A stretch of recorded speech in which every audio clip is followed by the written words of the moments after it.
Ignition sequence has started. 6, 5, 4, 3, 2, 1, 0.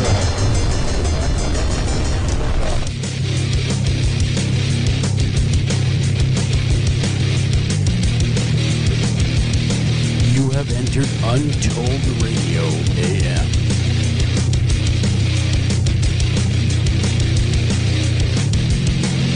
And now broadcasting from a secret location, your hosts, Joel Sturgis and Doug Hijack.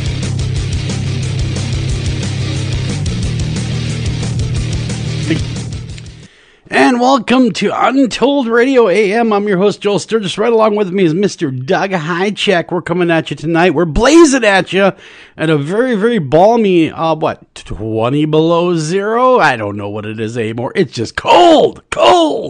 And tonight we got the great Todd Neiss on the show. We're going to be talking a lot about Bigfoot, his encounters, his research. You're going to want to stick around that bottom of the hour. He's definitely an interesting guy. If you've never heard a Todd Neiss interview, you're going to want to stick around for this because he's got a lot to say. That and he's seen Bigfoot more than once in his life. I mean, we're blessed to see it once, but he's seen him more than once. So that'll be, again, bottom of the hour. Doug, how are you doing? Good. Giggly.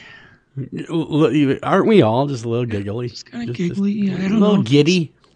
Giddy. Cabin fever. Giggly. Oh my God, cabin fever is definitely set in. I am so ready for spring. How come every time I get on the radio show, somebody is ringing the doorbell? Because you're popular. No, I'm not popular. They're visiting the compound. I swear to God, they know Wednesday night, ring that doorbell at 7 o'clock. Ring that doorbell and die. Oh my God. Kind of thing. You know, the last guy that did it was beating on the door. He was ringing and beating. Oh my, he meant business. Oh yeah. Beating and ringing. Screaming while he's at it. Oh my gosh. But shouting to the heavens. I'm getting cabin fever, some horrible. In fact, I'm getting cabin fever so bad I'm going to head north where it's colder on Friday. That's a horrible idea. Why would you want to go north where it's colder? Because my daughter wants to take a daddy-daughter trip. Oh, well, that'll be good. Just me and her are going to head up north. She wants to go to Ely. Oh, well, I can think of a lot worse places to go. Ely's always a fun time. Yeah. So, hit up Ely, do a little shopping, say hi to a few folks. Yeah. Shopping. It'll be a good time. Have you seen some of the... the products she's going to want, right? Oh, you can't. Mucklucks. Exactly. You can't go to Ely and not look at at least look at the mucklucks. Oh, no. She'll give me the look. The look? It sounds like you're very familiar with this look. The look of poor me. Okay. Well, I know that look. I have a daughter as well that employs that look, and she's only 7. Yep. Then we'll go to Wintergreen. Oh, find some nice parka for 3, 4. Bring some money, Doug. Bring some money. Yeah. Anyhow, good kid. It'll be a good time. Yep. You can hang out in Ely. Are you gonna go see Lynn Rogers while you're there, Dr. Yes. Lynn? Yes. Good. I'm going to go to the Bear Center and get a tour of what they've been doing.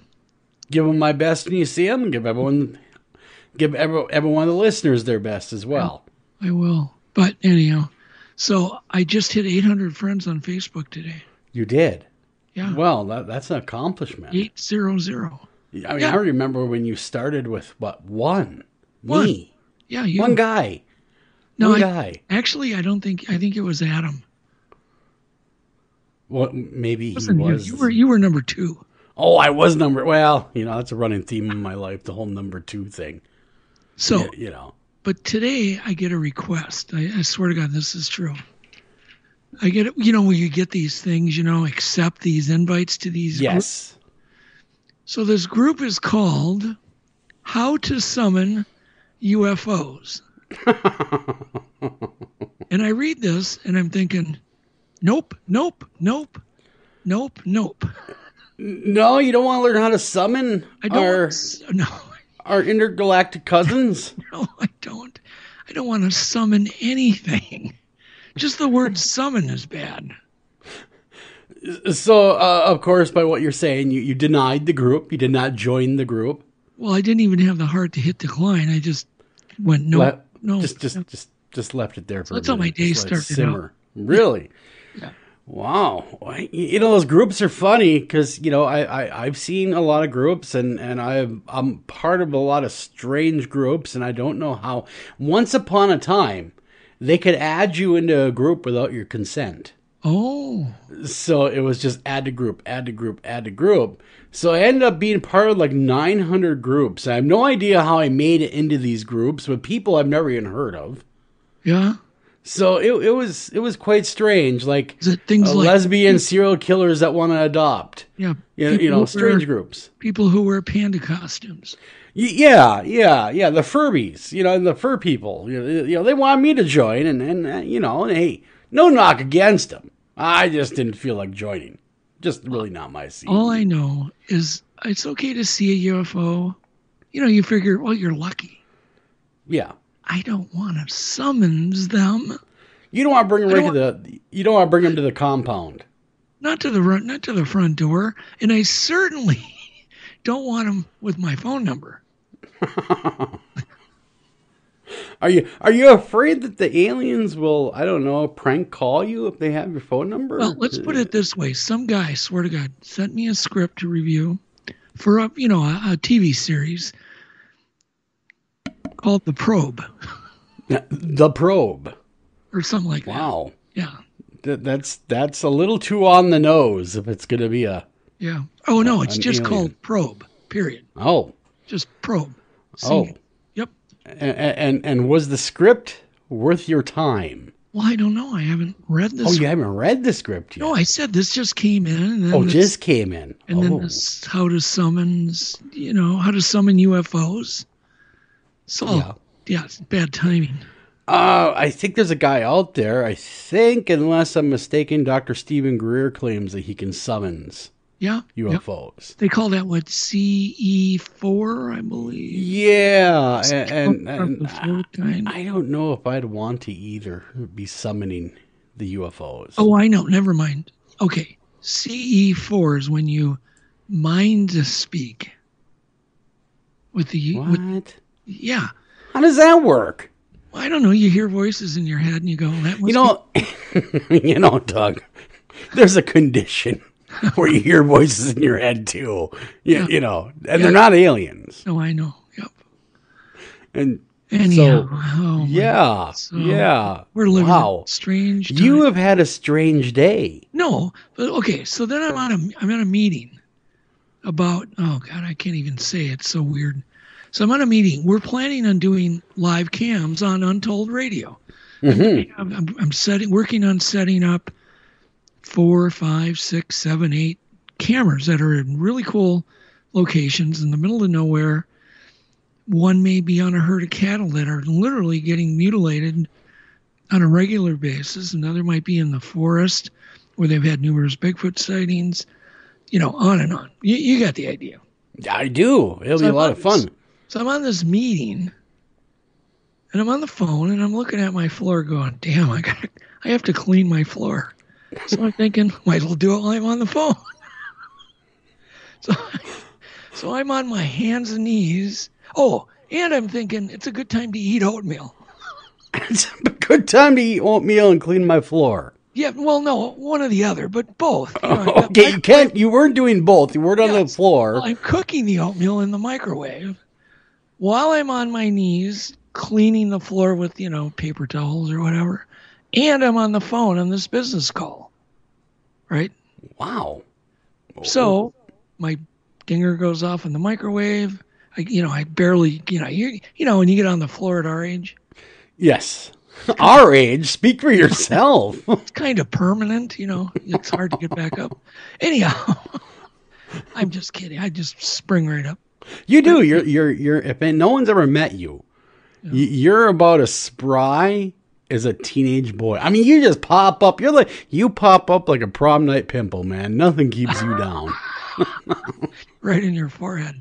Anyhow, so I'm cleaning the floor. I'm on this business call. Then I start kind of grunting. And I'm thinking, oh my God, I don't want these people to think, Anyway, Whatever. so I better tell what I'm doing.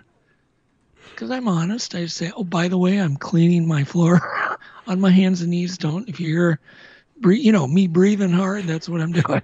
And I'm cooking the oatmeal, too. And I'm cooking oatmeal, just to let you know. which I'm going to be eating right after I get done cleaning the Heart healthy oatmeal. Yes. Anyhow, speaking of 12, okay, you want to know something else I did that was really dumb this week?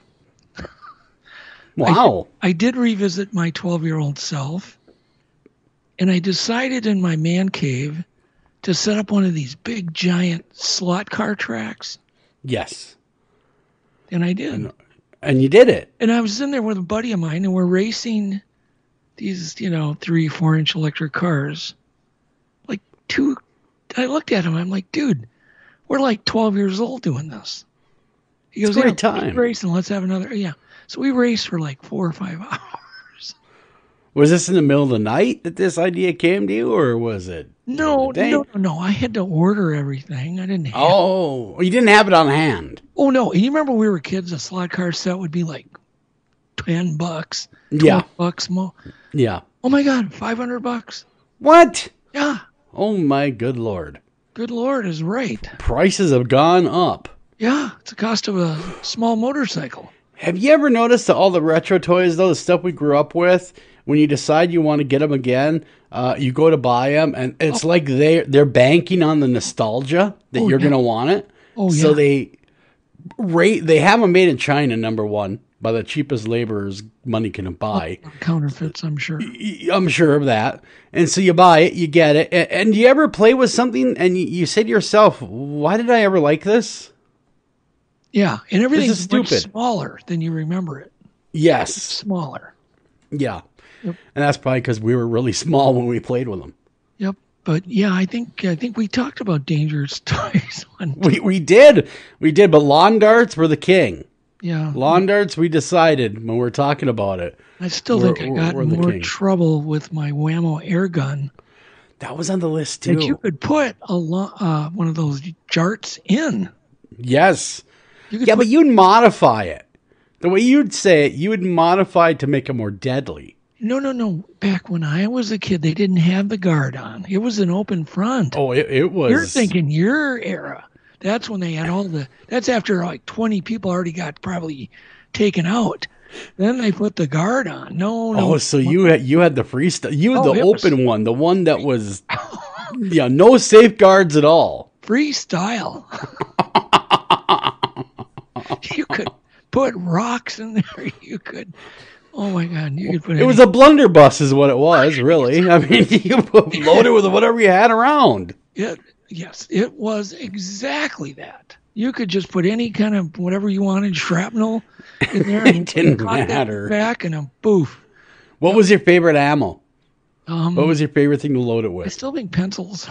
Yeah? Well, they had that aerodynamic quality to them. Do not try that at home. Oh, my goodness. No, you'll kill somebody. know. And then there'll be a lawsuit, and next thing you know, all sorts of trouble will happen. I swear to God, I have a memory, Joel, of me having like a little injection press that would get 500 degrees.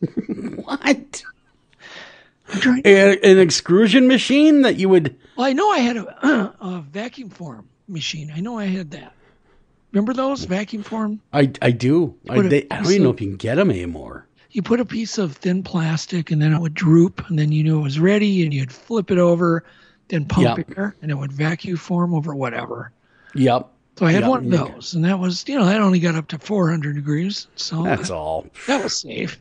Nothing.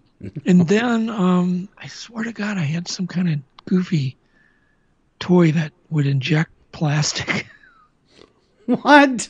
I don't. So it would you could, with a mold. Yes. If I'm hearing you correctly, you could make your own injection toy with the mold. Okay. Yeah, of course. Okay.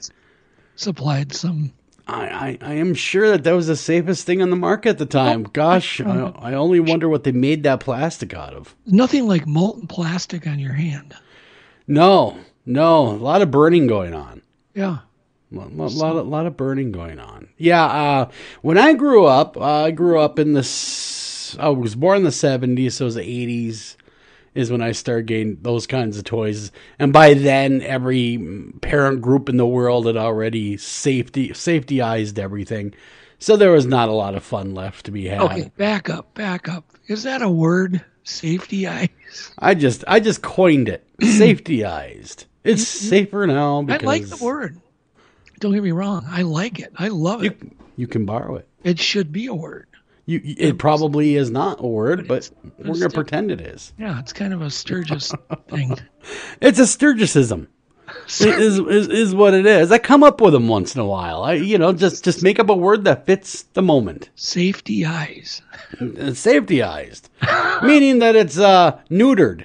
It's been turned into something that it was never meant to be turned into. Something so safe, even your mother approves. Yep. That was horrible. So anyhow, I wasn't done with my floor cleaning story. Continue. So I'm on the phone. This is kind of actually was a pretty important call. And I stand up and I smacked my head on the counter. Then I went to grab the counter and I spilled my oatmeal. Oh. Then I had to redo the whole floor again.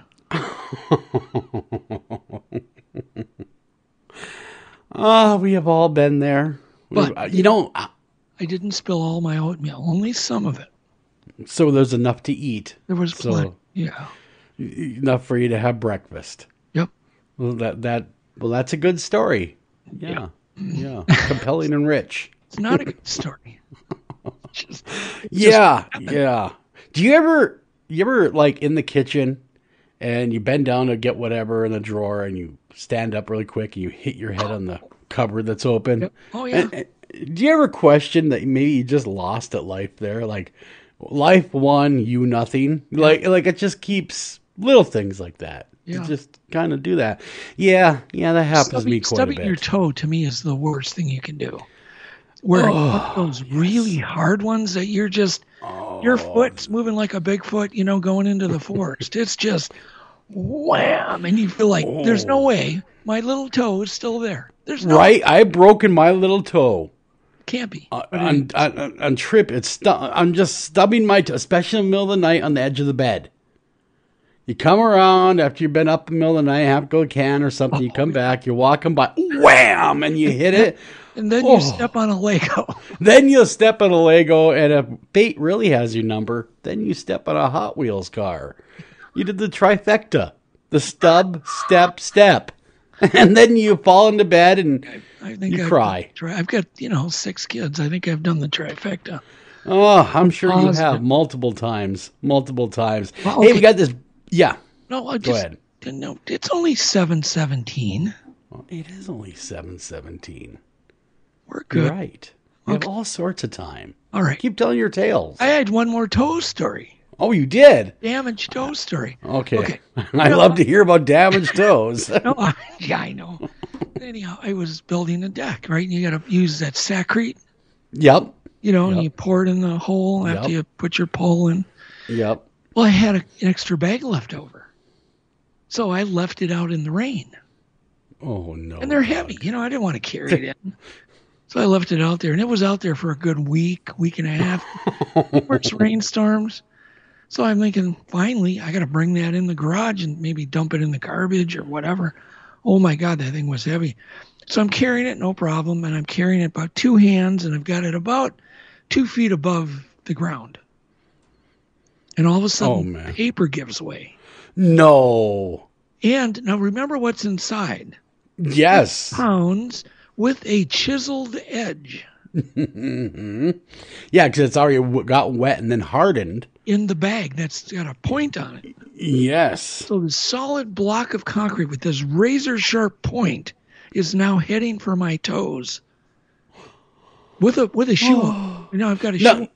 Did you have that split second moment while it was happening where you're like, oh, man, this sucks? Right there. My whole life flashed. Each toe had his little life flash before his eyes.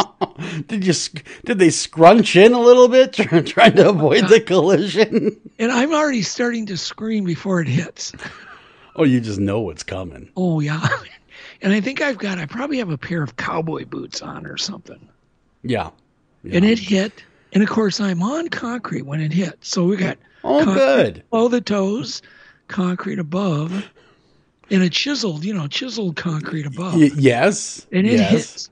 And I am positive all my toes are now amputated. Concrete sandwich happens. But I'm going to take my boot off and pour my toes out. It hit hard. Off. And I'm serious. I am 100% sure. I'm just going to pour loosen my sock. You know, because there's no way they could still be connected. No, they can't be. Not with that kind of hit. With a chiseled edge. No way. Cut right off. They were damaged. Oh, there was plenty. Oh, I bet they were damaged. Black and blue happened. Oh my goodness. Yeah. But they were all there. That's my toe story. Oh, I hate that when you stub your toe or something. You're wearing a shoe and you just can feel the blood. Yep. You know, like, oh, I don't want to take this off. And then you do it. It's like something from a horror flick. The other one is you're sitting in front of the TV and you're eating chili or something. You know, that's already kind of marginal, like what's in there. You know what I mean? I know exactly what you mean. Like, from a fast food chain. The questionable chili. Yeah, you're not really sure what some worker threw in there. Yeah, the Tijuana treat. Yeah. Yeah, you're just watching your whatever favorite program, and then the toenail fungus commercial comes up. Oh, yeah. You know what's even worse than all of that? I shouldn't say worse because the toe thing is pretty bad, and that's a maiming moment right there where you feel like you've been maimed. Have you ever been in a really dry environment and you just know when you touch this piece of electronic, it is going to zap the living hell out of you? Oh, yeah. You're not. And you just know. Okay, I got one for you. How about a neon sign? Do you have any idea the transformer on a neon sign puts out like? Oh, I bet the ballast in that thing just. Oh, it does. It puts out like 3 million volts. So look it up, Google it. It's incredible, and it's also fairly high amperage. Not enough maybe to kill you, but it's high. It's enough to lock your body up instantly. Oh yeah, it's like getting hit with a taser. Anybody who's near you. And I literally got zapped with that. I could not move, and my jaw clenched shut. And I don't think I could actually move any of my muscles for maybe an hour. Oh, my God. Really? I couldn't walk right or anything. Yeah, I've had my go around electricity. It is not fun. Yeah, 110, 220, even 220. Oh, I've survived that one even. No problem. 3-phase 220. Yeah, but it's rough. I mean, I've gotten zapped pretty good before. And I got zapped so bad one time I flew across the room. Yeah, well, that was my neon sign thing. Yeah. When it gets you, it gets you. So anyhow, getting back to what you're talking about, potentially we might have cameras on. Oh, yes. The Untold Radio website. I'm working on it. I'm getting, I'm up to 3 are lined up, and I've worked on a really major big one today. Oh, cool. Yep. I cannot wait to see what all your hard work brings to the table as far as those cameras go. That'll be really, really cool. And I'm sure a lot of listeners would love to watch it too. Yeah. In fact, I know they will. And we got another little thing going on this June. So we got a charity event going on, and Doug's gonna be part of it, doing an ATV ride for Minnesota Care Partners. Yep. And so if you're in the area, it'll be June 12th. We'll be going on about 30-mile, 60-mile round trip, 4-wheeler trip. It'll be a lot of fun. And if you want to be a part of that, just look it up on Facebook. You can look up for the Jim Sturgis Memorial ATV Fun Run. And if you want to be a part of that, all you have to do is register. And there'll be a small donation fee for each rider.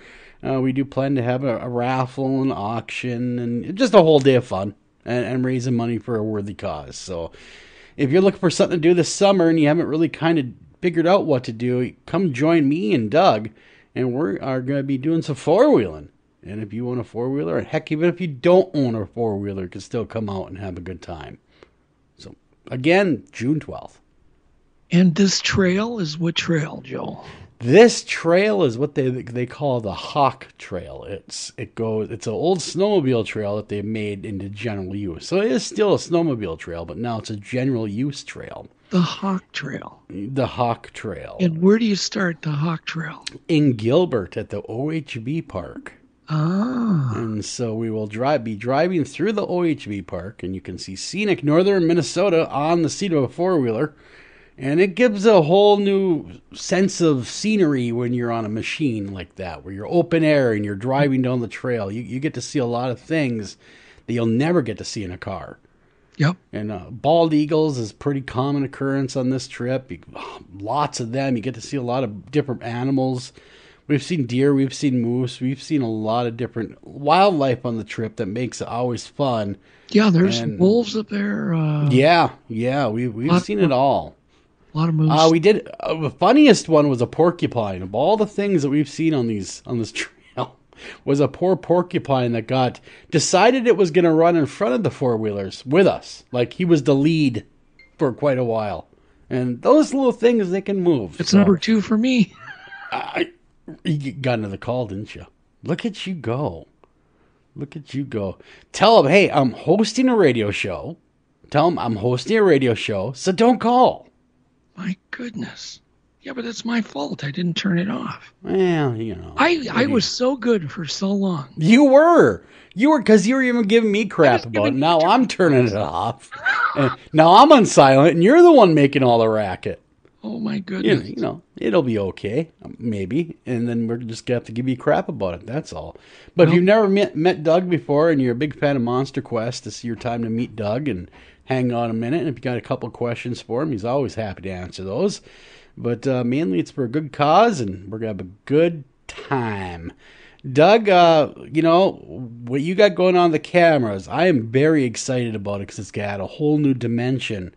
Not only the website, but of the show. Well, these will be cameras that will be in very remote areas. Not next to somebody's house. They'll be out in the forest. Because one of the things that I've accomplished is to build these small, remote, solar-powered little camera systems that aren't little. They're actually quite big, but they work. Yeah, and so the sun charges them. So really, they're kind of, no human being has to really manipulate a whole lot with them. No, you need a lot of 12-volt batteries, which can be far away from the camera. So basically, you have to build a small TV station, but it can be 1,000 feet from the camera. Oh, so it doesn't have to be anywhere near. As long as the cables reach it, you're good. Yeah. Yeah. So we'll see. Well, we're working on it, and maybe within a month and a half, we'll have up to 4 cameras up. That'd be cool. Yep. That would be cool. And I think you guys would be really excited about the locations where Doug is putting these. And again, we can't thank you guys enough for listening each and every week. I had a lot of positive feedback about the show, Doug. So really happy about that. And thank you guys. You guys are the ones that make this thing go. Well, and Doug. Doug is the largest part of it. And you. Well, and occasionally me. My phone going. Your phone, your phone, and and I know that you're kind of. People can do shots when they hear one of our phones ring. They have to. They can. It could be a whole drinking game. Yeah, it could be a drinking game. It can be the cell phone tequila shooter game. I swear to God, I had this all planned. I was going to blame you if my phone ever went off again. I was just going to blame you. You're going to blame me? Just keep denying. Just keep denying it. You're going to blame me. Yeah, I'm gonna blame you. Horrible about that. Yeah. I don't know how to feel about that, Doug. I really don't. You're going to blame me, I tell you. Yeah. Everybody, well, I shouldn't say everyone loves me. I think most people at least tolerate me. Yeah. I use that pretty generously. They tolerate me.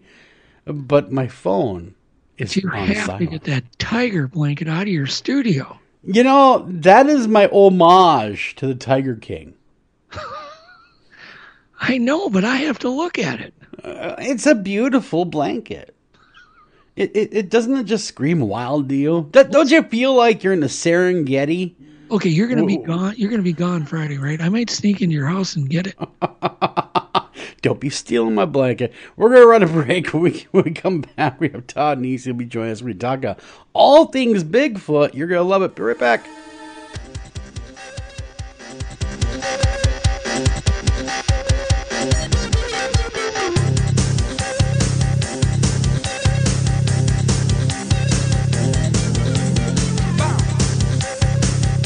Hi, Tom Bodette. If you can hear me, then you have an internet connection, which means you can do cool things online, like listen to streaming radio, obviously, or watch a video of a monkey washing a cat. Let your freak flag fly. Or you can book a room at a great price at Motel6.com. Isn't the internet wonderful? Everything you want right at your fingertips, and whoa, did not need to see that. I'm Tom Bodette for Motel 6, and we'll leave the light on for you. Unexpected reactions to smart financial decisions brought to you by feedthepig.org. Well, I finally did it. My student loan is totally paid off. I can't believe it. I can't believe it either. I paid more than the minimum each month, and soon enough, it was gone. So you're just giving up? Giving up on what? The life of luxury. Egyptian cotton, caviar Thursdays, designer everything. What are you talking about? Our plan. What happened to winning the lottery and mastering the art of the perfect mimosa? Hosting galas, wearing enough jewelry to require a bodyguard, vacationing in the French Riviera, and then buying it. I just thought maybe it was time to prepare for my future. You know, set some financial goals, make some smart investments, open a 401k. Financial goals? Investments? A 401k? You are horrifying right now. Listen, if winning the lottery were easy, everyone would do it. When it comes to financial stability, don't get left behind. Get tools and tips for saving at feedthepig.org. This message brought to you by the American Institute of CPAs and the Ad Council. Northern Tool and Equipment. So me and the boys head out to tailgate today and find some other fans in our spot. Well, it happens. Cheering for the wrong team. Oh, this is war. Even worse, they've got this couch set up and everything. A couch? Yeah, it's sectional. All right, first thing, don't ever use the word sectional again. Done. Second, I want you to grab a 4,700-pound tow chain with J-hook and grab hammer. Throw that on the back of your truck. Got it. Now you're going to Hail Mary the J-hook over the end of that couch. Time to find a better spot for your new friends. That should do it. There's no problem a little horsepower can't solve. Northern Tool and Equipment. Taking a family of 5 to the amusement park can cost a small fortune. Oh, yeah. So to save some money, we thought, hey, let's bring the amusement park to us. Yeah. Go ahead. All right. Step right up, young man. Are you ready to ride the wacky waterfall?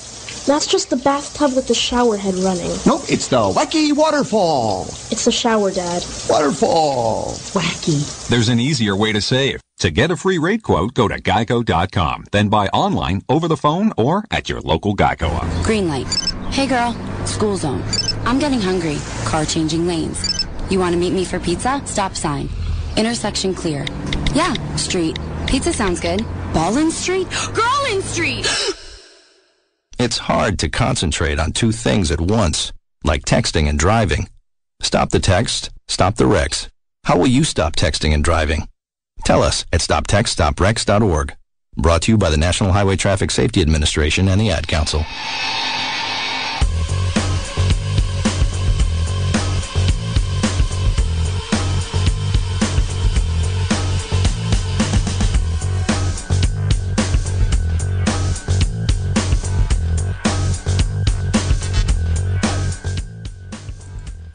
And welcome back to Untold Radio AM. I'm your host, Joel Sturgis. Right along with me is Mr. Doug Highcheck, and tonight we are interviewing Mr. Todd Neiss. Sorry about that. I had one of those sneezes that got stuck. I'm like, uh-oh, I'm going to sneeze, so I'll just keep going here.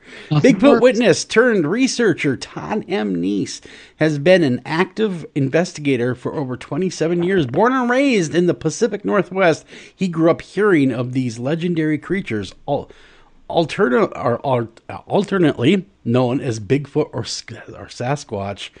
There it goes, it's passed.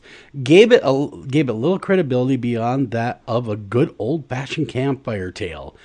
He's he designed to frighten young campers.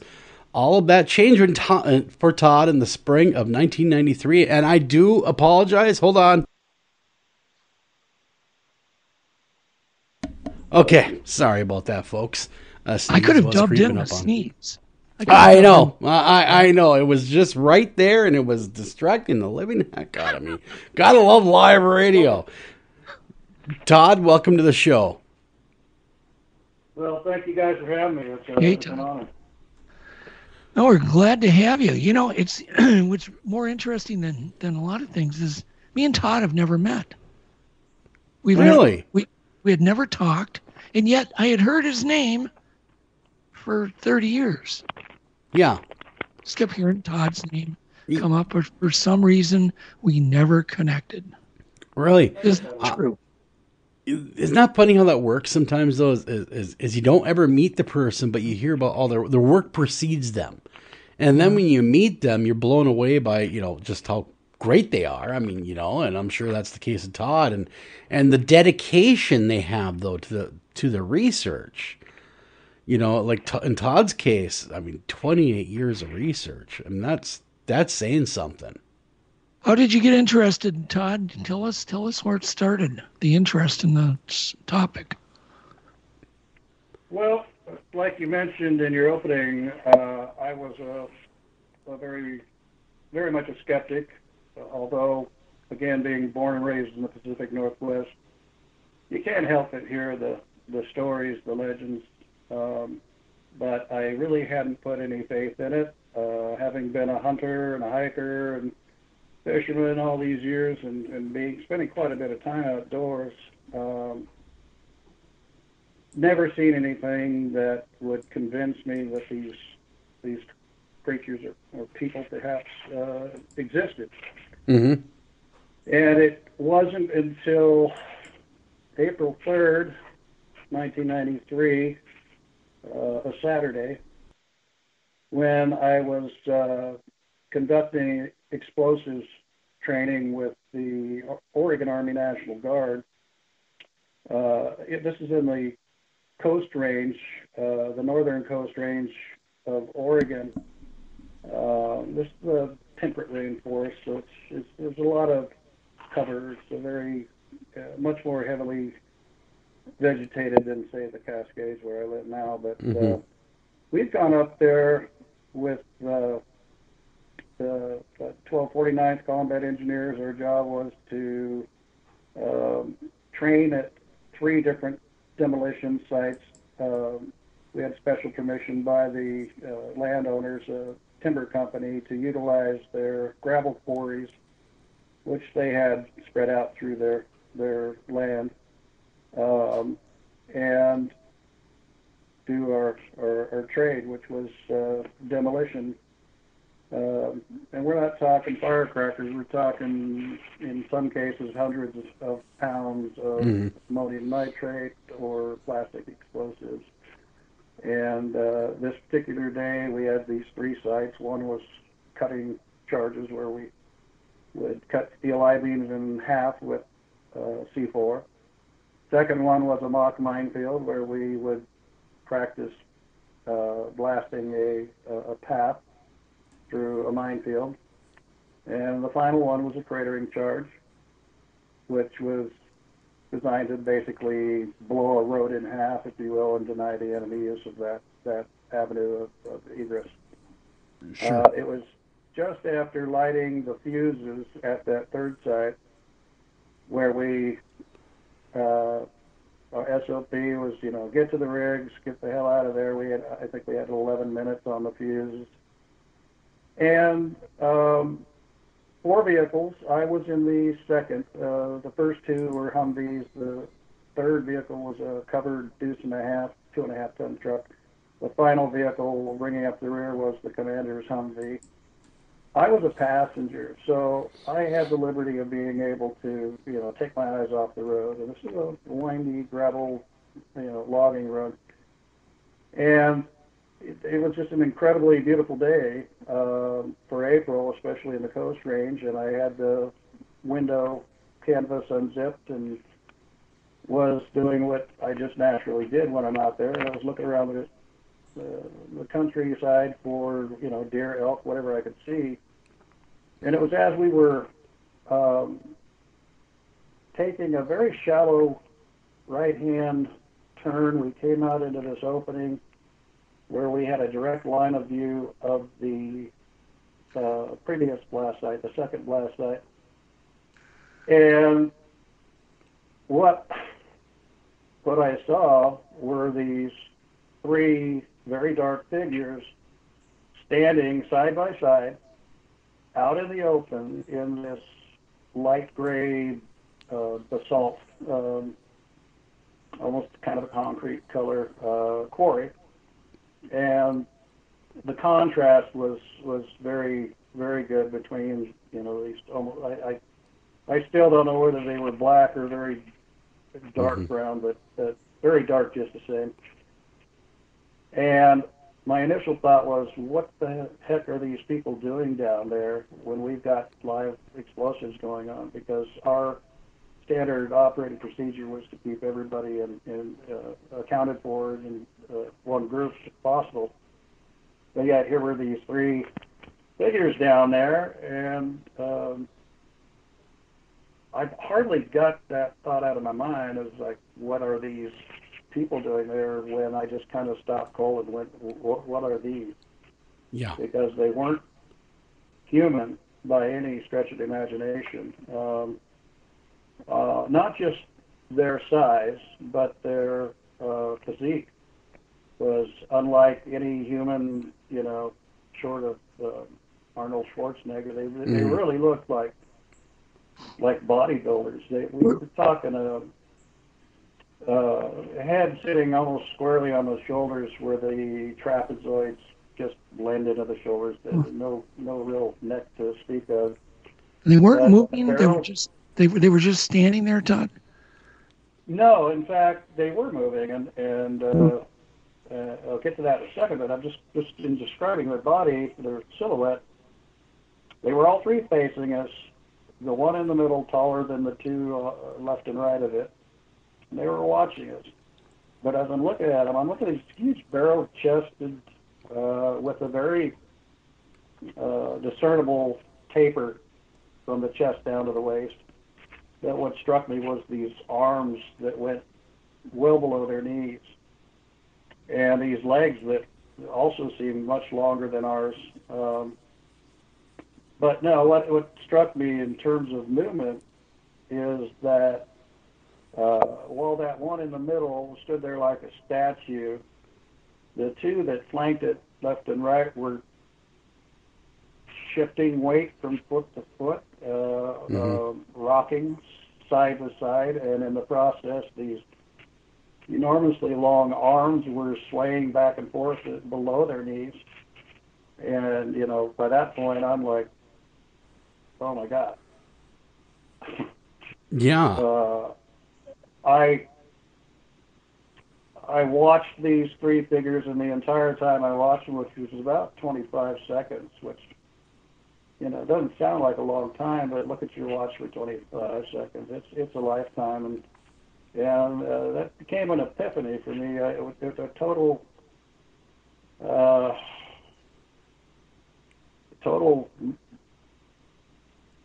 a miracle, if you will.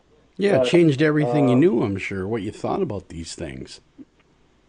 Well, what gets me, Doug, is this whole, how 25 seconds of my entire adult life, and at that time I was 34 years old, a sergeant in the Army, and how 25 seconds has changed the next 27 plus years of my life. And I just,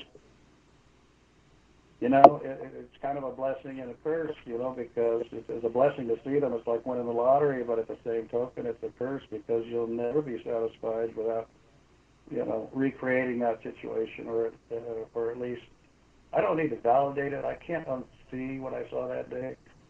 Yeah. But it has just driven me, and everything since that time has been, it pretty much revolved around that sighting. Were you close? I'd just like to follow up real quick. I'm sorry, go ahead. Well, I was just going to ask, were you close enough to see their eyes and their face? I mean, they were facing you. I was not close enough to make that happen. or their genitalia, if you will. I've gone back on Google Earth, and I've been able to identify the stretch of road where I saw them from to where they were standing, and it's about 700 feet. Now, it might seem like a long distance, but under clear skies with the backdrop behind them and the operation that was going on, well, let's put it this way. We target shoot with our M16s or M4s at 300 yards. So we're talking 900 feet. And without any corrective lenses, I hit the 300-yard targets easily. And these are like half silhouette human targets on what we call a morph range. And so, you know, I've got very good eyesight. And no, I'm kind of glad we weren't a whole lot closer, but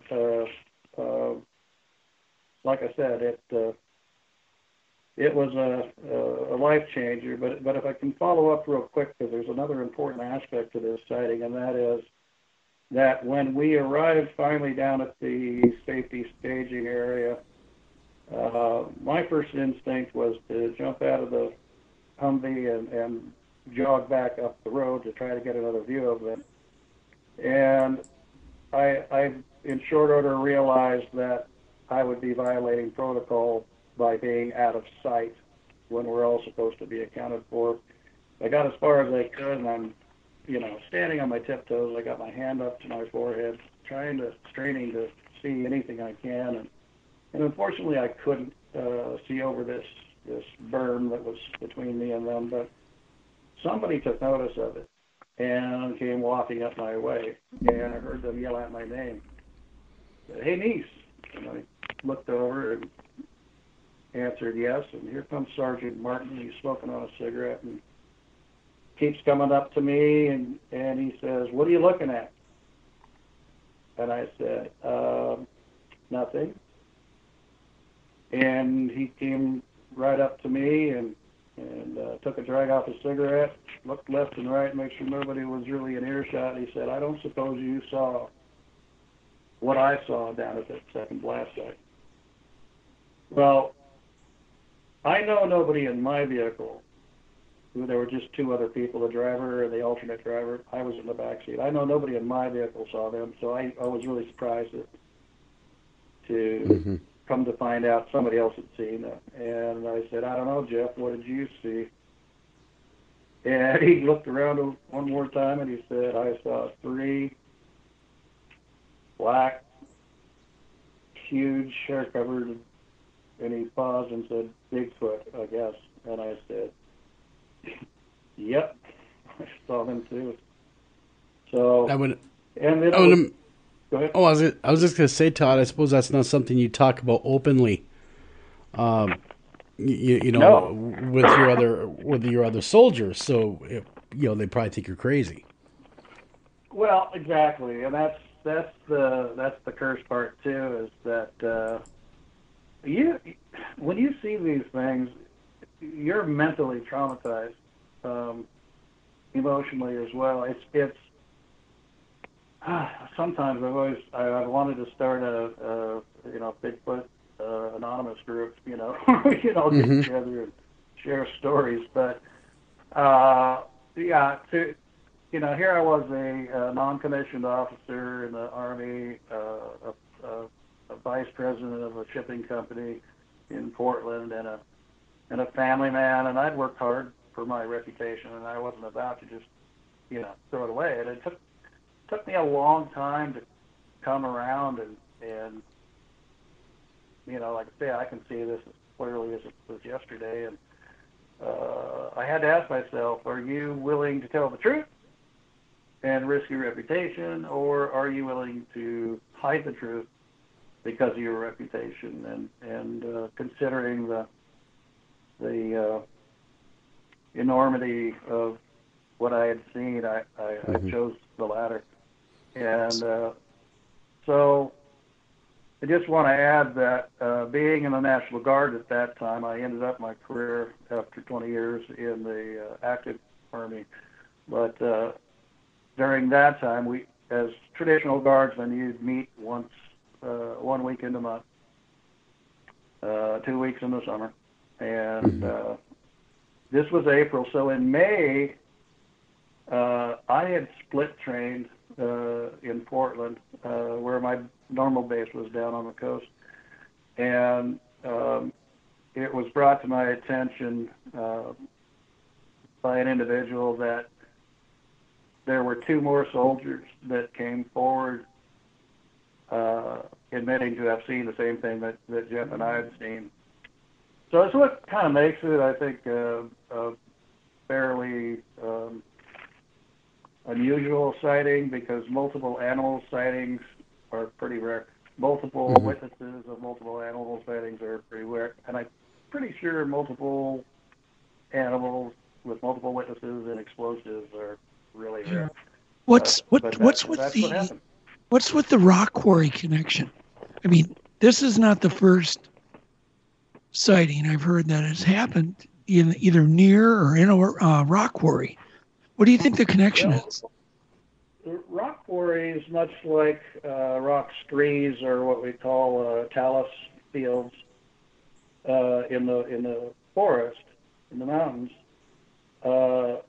create a very specific habitat for rodents, and that is, being warm-blooded animals.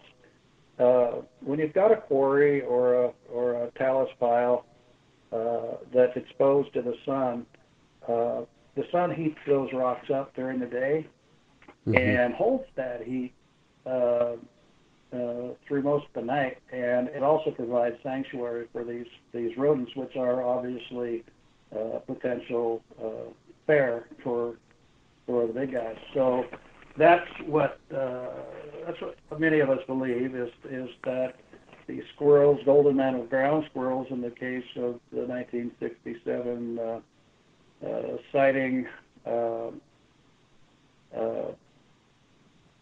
name escapes me, but I'll circle back to that. Oh, the Patterson-Gimlin film? Wasn't that in 67? Oh, no.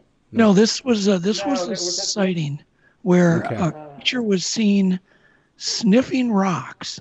Oh, okay. And setting them down, and then picking another one up, sniffing the rock, smelling, looking for maybe hibernating rodents under those rocks. God, that's the first time I've heard that. Yeah. Well, in that particular case, and again, I'll figure out the name here. It's just on the tip of my tongue. But in that case, it was a logger just south of Mount Hood that had showed up on a work site before anybody else, and turned off his truck and was having a cigarette, waiting for the rest of the crew to come up, and he heard these boulders clacking together. And he hiked I'd say about 100 yards from where he parked at to where this talus pile. Again, a talus pile is just an unusual field of boulders in the middle of the forest. No trees growing out of them, just you see them here and there. And he got up onto the edge of the forest where it met the talus pile, and he saw 3 of these creatures sniffing, like you said, and then lifting 200 to 300 pound boulders out of the ground, and then stopping and sniffing some more. Well, the place is still there. You can go there to this day. It's called the Thomas site. Been there several times, and the boulders are still there. And the pit that this thing dug down, all the way down to the dirt, which was about 8 feet down, is still there. And there's no indication of heavy equipment, track hose or anything, because they would scar the rocks getting up to that or anything. These were just literally lifted up, set up, sniffed, dig some more until they got down. Well, this particular time of year, these golden mantled ground squirrels are known to hibernate. And so they're very easy prey, because as he watched this big one that dug the pit, it lifted these things out and handed them up to the other two. They were limp as a rag doll, and they consumed them on the spot. And so it's Glenn Thomas. Glenn Thomas is the name. In fact, in I want to say John's Green, one of John Green's books, he went up there, and there's photographs of this pit, and again, it's still there. Yeah, I think Henner Fehrenbach was the investigator. Well, he might have gone up there with them. I've known Henner for many years, although I don't think he's Bigfooting anymore. But I think he's down to Arizona. Jeez, lifting those boulders like they're nothing. Yeah, you hear these stories of super strength. You know, he's talking 800-pound boulders, and yep. Yeah, right.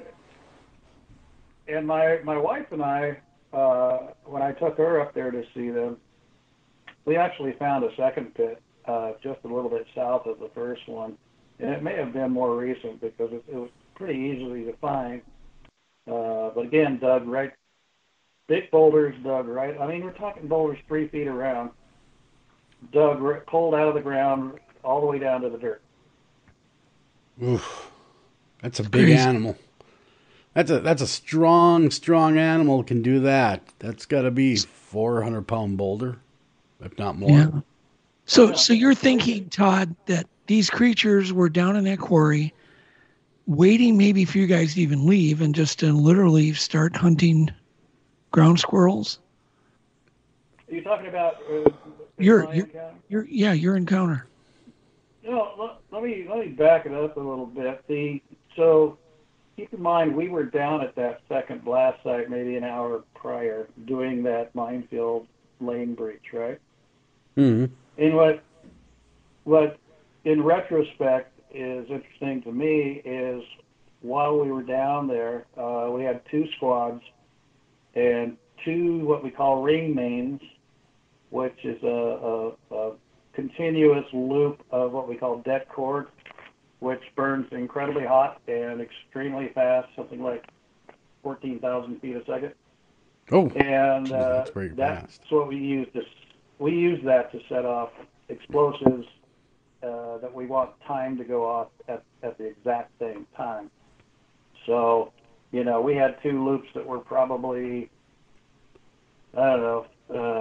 50 feet in diameter, and we would clip in with these special clips. We'd clip in about whatever length strand we needed to reach these mock mines. We had mines that were training mines, so obviously they didn't have explosives in them. But it was while we were doing this, I was a squad leader. There was another squad leader in his squad over there, and I distinctly remember this. And again, keep in mind, it's before I saw what I saw. When we do this, we do it under tactical conditions, which means we have light discipline, noise discipline, and litter discipline. Mm-hmm. So, meaning, the latter being you don't want to leave anything behind that they can use for intelligence. So we're supposed to be quiet, right? And I heard what I thought was somebody go, whoop! And I immediately looked up, and I looked around. I was going to choose somebody's, for breaking the, noise discipline. But as I looked around, everybody was bent over their explosives, placing them where they need to be. And I just shook it off and went about my way. Now, in hindsight, I think these things were watching us. I think they were there at the second site while we were at the second site. I just think they were back into the tree line a little bit. And I don't talk about that a whole lot, but it was something later that I went, that makes sense, Yeah. And so what I think happened is once we lit the fuses at the second site and left there, they were still in the vicinity when that explosion went off. And So an hour later, where you would think any other animal, deer, elk, bear, cougar, you name it, would be going, 180 degrees the opposite direction, these things, for whatever reason, chose to come back and investigate. And that's when I spotted them. They were literally right there. At the actual quarry was kind of a 2-level quarry with a road that connected them. But they were down on that first level where we had just detonated this stuff, like I say, an hour ago. In your career, though, excuse me, Todd, I was just going to ask, in your career, after you'd seen what you'd seen, any other reports during military operations like yours that people have reported, soldiers have reported seeing Bigfoot? I mean, is it kind of they must be very curious creatures. Well, that's what I was getting to. I think what sets these beings apart from other animals, like I say, that would be going completely the opposite direction of, we're talking a 1,500, 2,000 foot mushroom cloud. What does it take for one of these things to be able to set aside what naturally would say, this is bad juju, get the heck out of here? And my answer is intelligence. Curiosity. To me, curiosity that's able to overwhelm fear tells me intelligence. And that's what I think took place that day. But getting back to your, military operations and running into these things, it happens more than you think. Around Fort Lewis, or what's now called Joint Base Lewis McChord, near Seattle, this base goes from I-5 up to the flanks of Mount Rainier. It's a huge base, and there have been numerous encounters, especially at night, of course, and but of groups that were doing battle training out there. There's even stories going back to Vietnam, where there's a similar creature that the locals just call rock apes. Yeah. And so, and then I think of another one. I want to say it was in Afghanistan or Pakistan, another giant creature that was engaged by the military. So, I find it odd, Todd and Joel, that I've been asked to go speak at military bases. And you wonder, why would they want you to come to a military base to speak and ask, answer questions about Bigfoot? And the only thing I can come up with is certain people have seen these things and they're just all curious, on the base. Or they love Doug Highcheck. No. Yeah, or that. No. No, I mean, I can tell you of a lot of different venues that I've been to on bases, and especially Iraq of all places, where they bring in speakers or they bring in musical venues or whatnot, inspirational speakers, that kind of thing. But, there might be something a little more to that in the background, because there's actually an Army Corps of Engineer, I don't know if you've seen this, but an Army Corps of Engineers evasion map that they use in training for evasion in, of all places, Washington State. And there's drawings and listings of different types of plants and animals that you can run into in different places. And I swear to God, they actually have a Bigfoot listed on there. Really? In the flora and the fauna. Yep. The Army Corps of Engineers. Yeah, it's really amazing. Absolutely. Wow. Well, then that means the government's definitely aware of these things.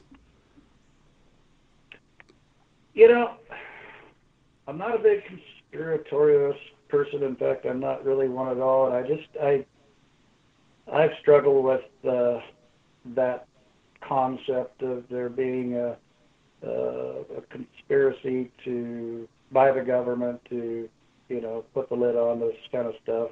Mm-hmm. Do I think they know they exist? Yeah. Is it a top priority for them? No. Frankly, I think it should be, but, we've got bigger fish to fry. If they're out there, they're out there, and they're just, there's going to be a time, and Doug and I have talked about this, it's inevitable that someday a body will be found, a carcass, who knows. But there again, nature's an amazing recycler and capable of disappearing anything or anybody in pretty short order. Yeah, that's true. Window was short. I took a deer carcass once and cabled it down and put a time-lapse camera on it to see how quick the whole carcass would be, gone, including the bones. Mm-hmm. I mean, it was literally in just a matter of maybe a week and a half, everything was gone. Wow, no sign hardly at all that was even the there. The bones were dragged off, usually by rodents for the calcium content. Yeah. Yeah, it's funny you should say that because people ask me from time to time, they're real. Where's the bones? Where's the bodies and stuff like that. In kind of a similar case, although I didn't have a time-lapse camera. This going back a few years, that I was in the Saddle Mountain area, which is the same area, in fact, where I had the sighting. I was hunting elk, and I harvested an elk, but there was a window of a break in the weather, if you will, because at that time I only had a two-wheel drive truck, and it started to snow, and I knew I would have to go up in elevation to get out of where I was at, and I was very concerned about getting, trapped in that area. Mm-hmm. So instead of doing a traditional field dressing of this elk, I pretty much did a hasty butchering job on it, taking the rumps, the shoulder, the back strap, and left considerable amount of the carcass there. I came back 3 weeks later. The snow had melted, and I was kind of curious. Went back to the exact same spot, and I know it was the same spot because I tied a piece of engineer tape where that was at on a tree. And I'm telling you, it's probably 400 pounds of bone and meat still there. Mm-hmm. And when I left.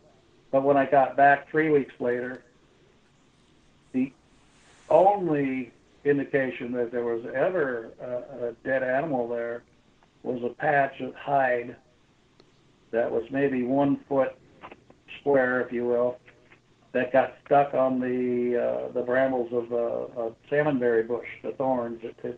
Other than that, I mean, I looked all around there for like 100 feet in all directions. There was not a bone, not a rib, nothing, no hair, except that one little patch got stuck in the thicker bushes. Well, I know exactly what you mean because I'm a hunter and I've never come across like a bear carcass or a moose carcass. Nothing. I know they're there. I know they're in the woods, but I've never come across just a carcass laying there. Once in a while I'll find deer shed or I'll find a moose shed in the past, but never a body. Never a body. So I've got a question for you, Todd. I don't think we've ever talked about this. Excuse me. We've come across deer carcasses where the hair is plucked out, literally plucked out, just clumps at a time, all of it. And that's all you see is this huge pile of deer hair. And it's as if something just sat there and just kind of like out of boredom plucked all the hair out. We've seen this numerous times. Is that something you've ever come across? I've come across that here in Oregon and Montana, actually, in the Yellowstone. My take on that, where you'll see a pile of the hair, is whatever predator is working on that, they don't want a mouthful of hair, and so it's like plucking a chicken. At the same time, you don't want to eat the feathers, but you part of the process is ripping that hair out of the hide so that you can get right to the main menu. So you're thinking that's natural, just a regular predator? Yeah, no, because I've seen it too many times. Well, there was one carcass we found. Sometimes that's the only thing you'll see. Is just a pile of hair. Yeah, that's what we found. But we found one carcass where it was just bare skin, and there was a big pile of hair in a pile. But yet the skin was clean, and there were no bite marks. No, that's unusual. Yeah, that is unusual. Yeah, we've got photos of it. It's you just kind of wonder, like, really, would a wolf do that? Would a coyote do that? I don't think so. Something scared it off. It looks like something with hands pulled this fur out, and have you ran into that more than once, Doug? Yeah. Oh God, yes. Or is that just anecdotal? Okay. Yep. Wow. Do the Bigfoot then, Doug? Well, I got a question for both you, Todd and Doug. Do Bigfoot, do they actively like hunt deer, like grab them and kill them? I mean, certainly, is that the thought? Absolutely. A lot of evidence to it. Absolutely. How about this, Joel? You get a call from like a game warden, or you're talking to one, and they go, "Yeah, we've got this island on this lake that we went to because it was frozen over. We'd never walked over there, and we found 20 deer with their legs twisted off on the back." Wow. And you're like, that? Yeah, it's Bigfoot activity. It's got to be. Yeah. There's no other animal that I'm aware of. Are you talking in our area, or were you? Yeah, I mean, obviously, so there's no animals that hunt like that in Minnesota. What a great way to keep an animal in the fridge is to just break its legs, make it immobile, and it stays alive. Yeah. So you just immobilized it. Yeah, and then for meat storage, so to speak. Yeah, basically keeping that. It's like putting a fish on a stringer. Yeah. There you go. Makes a lot of sense. Yeah, someone with a high intelligence would know to do that. Would know to store their meat. Yeah. Rather than kill by kill basis. Have you found any weird kills though, Todd, that you were, yourself with broken legs or just something odd? Well, not personally. I mean, I've seen a lot of evidence from others that show, everything from decapitation to literally delimbing an animal, which, over time, the creature's going to die, obviously. But it's an interesting point you make, and of course I think it would depend a little bit upon the season, but under certain circumstances, we know bears and cougar will drag their catches into a tree or into a cave or somewhere in hopes of, being able to return time and time again to access it. But to have one just crippled, knowing that it's going to stay alive. But then again, you're going to have things like infection and blood loss and things like that come into play. But I honestly don't think something like that is going to last long term. But you consider the caloric intake of these creatures. Henner once told me, Dr. Henner Fehrenbach told me once that he had done some calculations extrapolating from gorillas in Africa as to what the caloric needs are for a creature the size of a 600-pound gorilla, and what he told me, just kind of scaling it up, if you will, was that these things need approximately 6,000 calories a day at a minimum to sustain themselves, which tells me that, probably from about the time these things wake up to the time they take a dirt bath, that they are constantly foraging, whether it be for carnivorously or I totally believe they're omnivorous. But there's a lot of options. Of course, in the summer, much more. But in the winter, I think they turn more to a carnivorous diet with the fish, and the fish runs are very almost scheduled. At least here in the Pacific Northwest, they know when to be down there. They know when certain things are in fruition or available. But no, when it comes to hunting, though, there have been a number of encounters where hunters claim to have literally, had their sights on a deer, had something scream to chase the deer and literally catch up with the deer, and them having their sights on the creature itself and not being able to pull the trigger. And I know that sounds very convenient, but caliber meant for a deer might not be big enough to sufficiently take care of one of these creatures. You might need something the 45-70 flavor before it will probably drop it. You need a buffalo rifle. Right. I'm assuming. Exactly. To take something that large. Exactly. Your 30-30 isn't going to do anything. And another question I think that has yet to be answered, but I think it's a possibility, is that they... okay, so if they're carnivorous, do they hunt singularly? Or do they possibly work in tandem with each other, having maybe one or two drivers and 4 or 5 catchers? You know what I mean? Do you think, and I could be wrong here, but maybe when food is plentiful, there's not so much of that teamwork going on.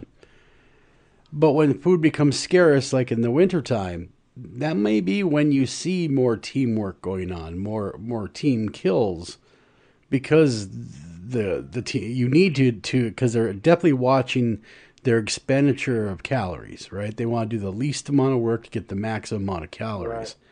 And it would make sense that would do that. Yeah, during the lean times, they'd almost have to work together to achieve the 6,000 calorie mark. No, that's a good point. Damn, you guys are making me think. But that's what we're all about. Just nobody's got it right yet, but there's a lot of plausibilities out there that we need to investigate. So, what is the best case, Todd, that you've ever investigated that just really kind of blew your mind? Well, up until this last October, and Doug knows what I'm talking about. Yep.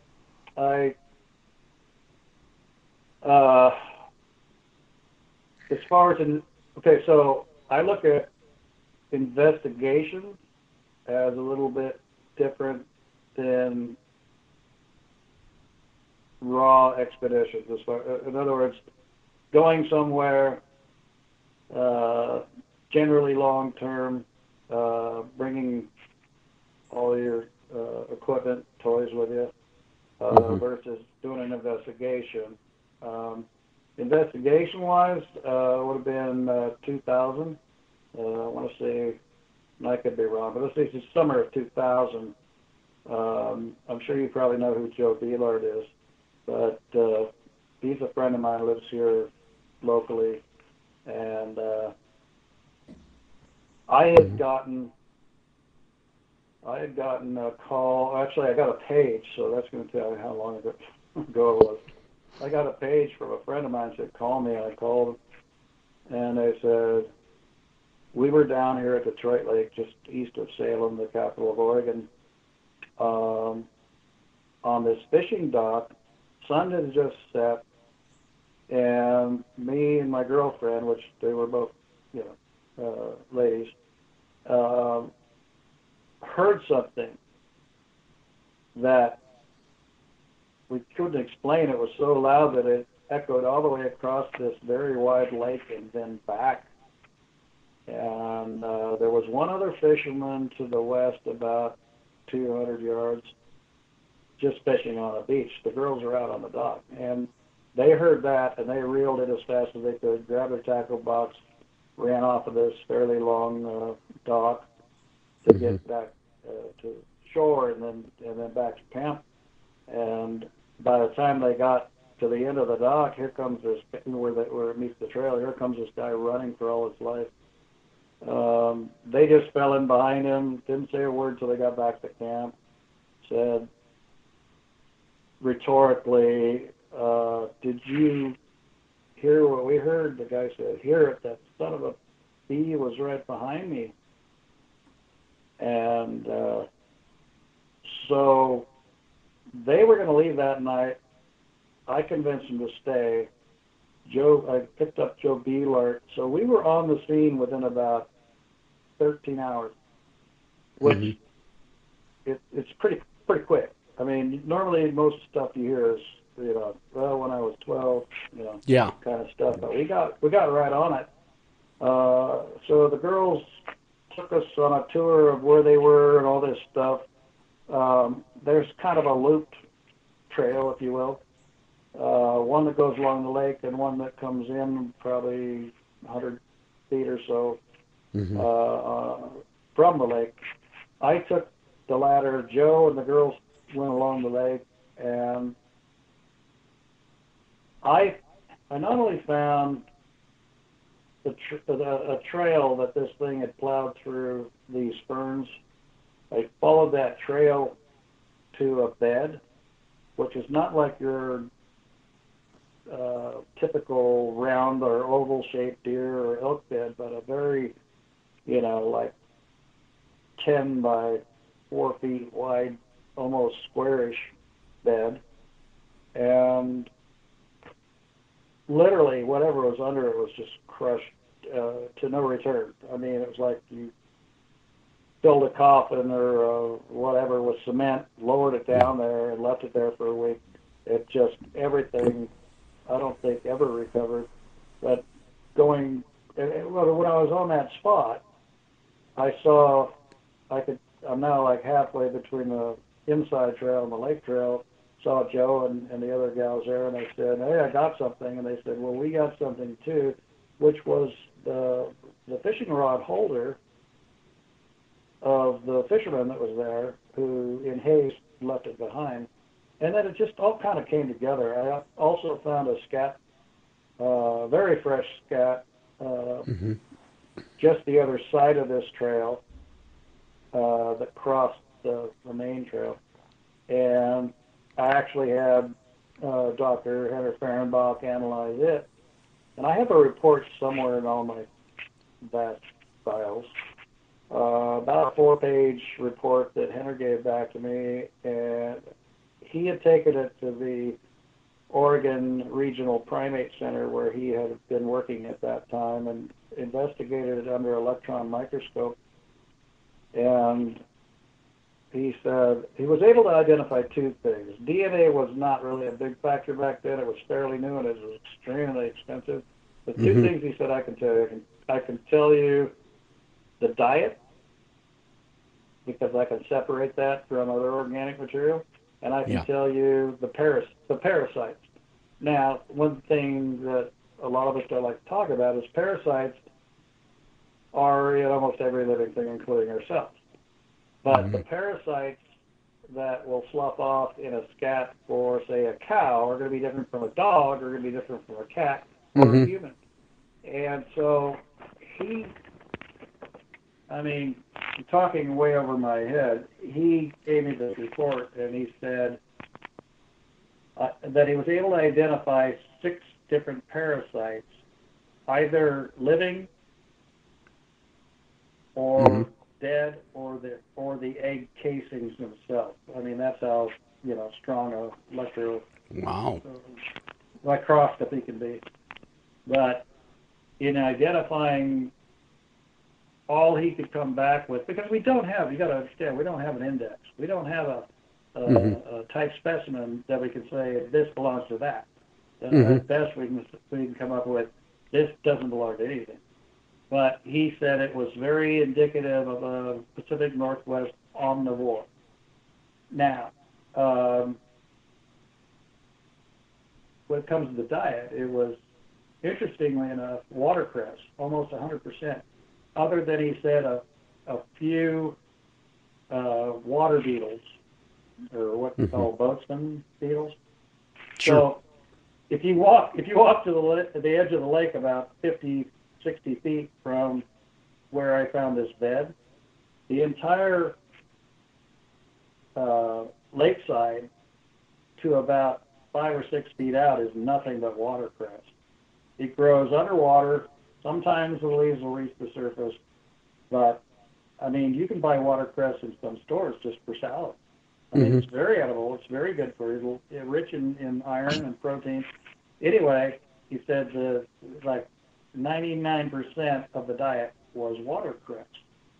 So in putting that whole investigation together, I'm like, okay, creature miles down on the watercress alongside the lakeshore, goes back into the 4-foot-high ferns, goes to sleep, daylight comes, people come and go, fishermen are out there, it's, out. And right after sunset, it wakes up, sees a fisherman there, freaks out, lets off this scream, which the girls had heard, plus obviously the other guy had, runs the opposite direction, runs up over the access road to the campground and up the hill. Well, and then in the process has this very runny, I'll leave it at that, scat, just the other side of the trail that I was following, which I collected, and I told you that. But the next day, we were about to leave, and I was riding with Joe, and he said, I said, Joe, can you just take a right here? Because I know where that thing went up across the road. It's not very far. Just humor me. So he took me over there. I got out, and I found a game trail, very well-used and recently used game trail that went straight up the hill on the other side of the road. Followed that, got up to a fairly new road that was punched in with a bulldozer. But as a bulldozer goes in on a grade, one side slopes down, the other goes up. Yeah. I spotted, on my way back down, I spotted these impressions, and they were heavy enough to literally crack the soil. Wow. Toward the downside. And so I worked my way up to where they were, and I counted 12 tracks that came off that newly punched in cat road and arced, if you will, up along the cut, and then back down to the road. And there were about 12 of them, and I filmed them. And they, whatever step there, I don't think we have elephants up here, but I mean, what I was just about to ask, judging by the footprint, how big and how tall do you think? I'm not a anthropologist or anything. I can't tell you that 12 inches or 15 or 18 inches equals X amount of height, and of course it differs between animals. I'm just saying whatever step there had to have been well over 600 pounds, because, I mean, it cratered. So on the uphill side, because it was like side hilling, if you will. So on the uphill side, it would kind of slice off down into the rough ground. But on the downhill side, it was literally cracking the soil. So it was kind of like semi-moist, muddish kind of thing, but it literally was splitting the ground. Excuse me. But so when you ask me what's my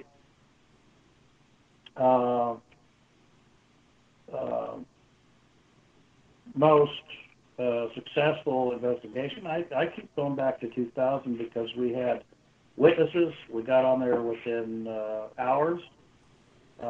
We had a bed. We had a trail that came out of the bed. We had the scat, and then we found the tracks I mean, we found everything but the animal itself. Anyway, I'll let you guys chat. I'll just carry it on. What do you think the best evidence? I mean, everybody has their own opinion for the existence of these creatures. What is Todd's opinion? I knew you were going to go there. That's kind of a loaded question. Yeah, we can talk about that offline, but no, I'm talking about the last 10 years. What is the best evidence that we have? I mean, I can. Is it the Patterson film? Is it Skookum Cast? Well, obviously that was more than 10 years ago, but I can, like some people say, circle around and go back to that because it's kind of a standby. Yeah.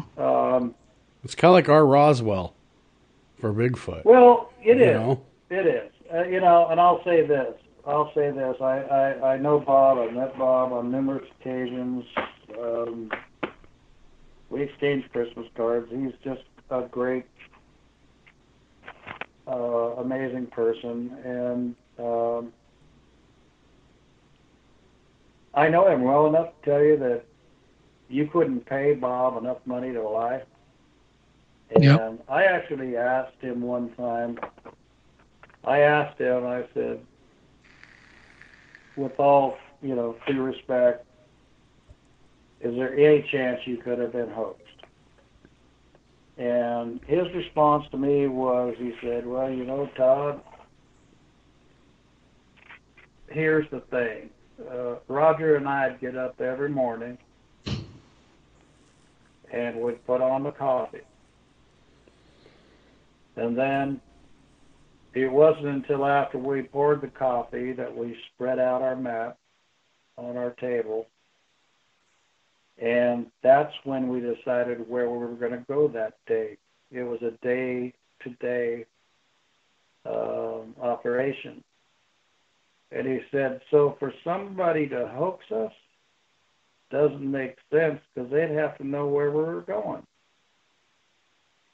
And I totally believe that.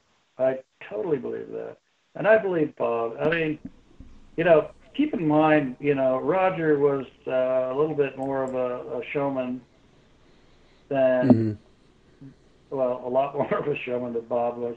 Bob just wanted to go back to cowboying because that's what he did for a living. Once they got done with that trip down to Bluff Creek, even after what he had seen, and being part Native American, he just said, so what, back to my moneymaker. Yeah. And it was Roger that took the show on the road, and Bob just said, have fun, I'm out. And Bob didn't talk for, 25 years almost. When Bob, especially with Roger unfortunately exiting the stage in 1972 with cancer, that opened up an opportunity for Bob to just step right on in and he didn't be the ringleader. He didn't. He didn't. I remember when Bob, I knew about him. I didn't know him at the time, but I remember I met him in 2002, I want to say, down at when they dedicated the Bob Titmus wing to the museum down there in Willow Creek. I had donated to that, and I'd gone down, and that's where I first met Bob. And I tell you what, if the encyclopedia had the word genuine and or gentleman next to a picture, it would be Bob. Yeah. He wanted nothing to do with it, and he reluctantly got dragged back into it. The devil's advocate would say it was a one shot. Maybe it was a dying breed. Maybe there's no more out there. I've heard that several times in the past. People, because I'm a firm believer in Bigfoot, and when I bring it up, and especially the Patterson-Gimlin film is just an example of proof. This second thing they say is, well, Where are they now? Yeah, where, you know, I guess it's bringing me to the question for you. What's it going to take, do you believe, that we have to do to produce either photos or a body or what have you? Do we need to go deeper in the woods as researchers? Do we need to spend time more in the woods? Well, what's your opinion? What do you think will bring better evidence and more of it to bear? Well, that's a mouthful. I mean, honestly, a couple questions embedded in there, but I'll say this. Yes, we need to go deeper. We need to go, and what it really takes is an examination of, number one, the metrics that, the data that's coming out with regards to, we're getting better and better at these databases: time, moon phase, altitude, temperature, yada, yada, yada. You know, all the things that you would attach to any species. Mm-hmm. And then looking at access, because, so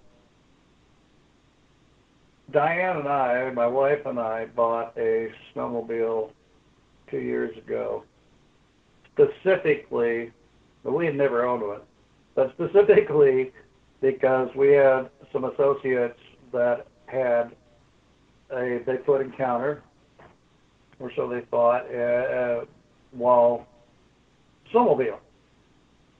Now, a lot of people tell you, you know, when they start getting into stats, they're going, well, there's more sightings during the summer than the winter, therefore they must hibernate. No, here's the deal. There are more sightings during the summer because humans hibernate. You know what I mean? Yeah. So, yeah. Unless you're willing to snowshoe, cross-country ski, or snowmobile, it's just natural that sightings are going to drop in the winter, right? Mm-hmm. But be that as it may, we've got a snowmobile, and we do go out in the winter, and we see things we will never see any other time of year because you just don't have the access. Yeah. But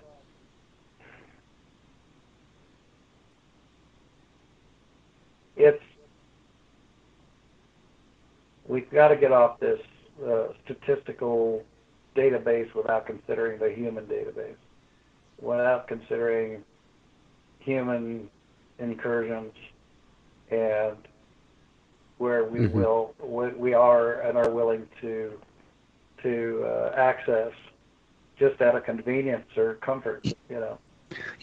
I think you would think, Todd, that go ahead.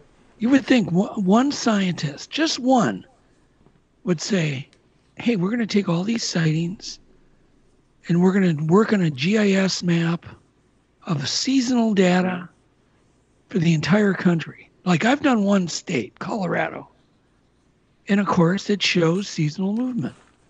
Doesn't show mass migration, but it does show all the sightings are in the lower elevations in the winter, and all the sightings, or most of them, are in the higher elevations in the summer.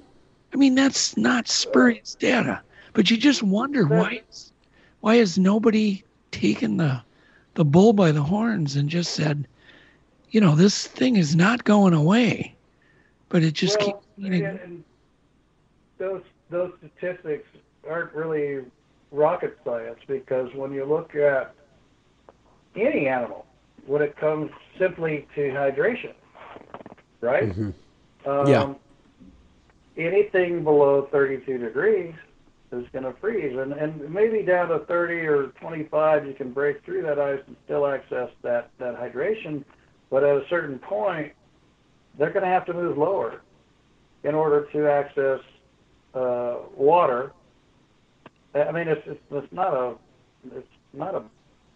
like I say, it's not a brainstorm rocket science to come up with that. So it just seems to me that we're basing a lot of our investigative capabilities on whether or not they are. No, this is where I agree with you. You know, Henner told me that it would take, based on caloric intake and based on the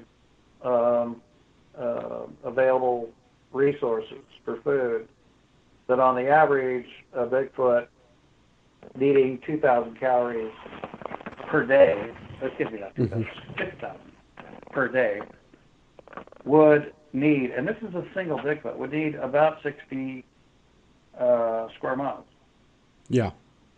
So that's what, 6 by 10, 30 by 20? Yeah, that sounds about right. Based on the terrain. Okay. So, and that's probably in the best of cases, because you can't compare summer resources, say, with winter resources. Mm-hmm.